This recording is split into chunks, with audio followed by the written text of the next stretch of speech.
ଗୋଟିଏ ଛୋଟ ସୂତା କ'ଣ ସତରେ ଗୋଟିଏ ସମ୍ପର୍କକୁ ସାରା ଜୀବନ ବାନ୍ଧି ରଖିପାରେ? ହଁ, ଯଦି ସେଇ ସୂତାରେ ଥାଏ ସ୍ନେହ, ବିଶ୍ୱାସ ଓ ପରସ୍ପର ପ୍ରତି ସମ୍ମାନ। ରାକ୍ଷୀ ପୂର୍ଣ୍ଣିମା ଦିନ ଭଉଣୀ ଭାଇର ହାତରେ ରାକ୍ଷୀଟିଏ ବାନ୍ଧି ଦିଏ। ଭାଇ ମଧ୍ୟ ତାକୁ ସବୁବେଳେ ସୁରକ୍ଷା ଦେବାର ପ୍ରତିଶ୍ରୁତି ଦିଏ। କିନ୍ତୁ ରାକ୍ଷୀର ଅର୍ଥ କେବଳ ଭଉଣୀକୁ ବିପଦରୁ ରକ୍ଷା କରିବା ନୁହେଁ, ତାର ସ୍ୱପ୍ନକୁ ସମ୍ମାନ ଦେବା, ଦୁଃଖ ବେଳେ ତା ପାଖରେ ଠିଆ ହେବା ଏବଂ ଜୀବନର ପ୍ରତ୍ୟେକ ମୋଡ଼ରେ ତାକୁ ବୁଝିବା। ଏହା ମଧ୍ୟ ହେଉଛି ପ୍ରକୃତ ସୁରକ୍ଷା। ସମ୍ପର୍କ ରାକ୍ଷୀ ସୂତାରେ ନୁହେଁ, ପରସ୍ପର ଯତ୍ନରେ ଦୃଢ଼ ହୋଇଥାଏ।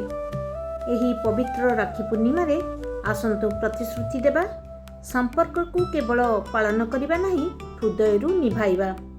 ସମସ୍ତଙ୍କୁ ପବିତ୍ର ରାକ୍ଷୀ ପୂର୍ଣ୍ଣିମାର ହାର୍ଦ୍ଦିକ ଶୁଭେଚ୍ଛା।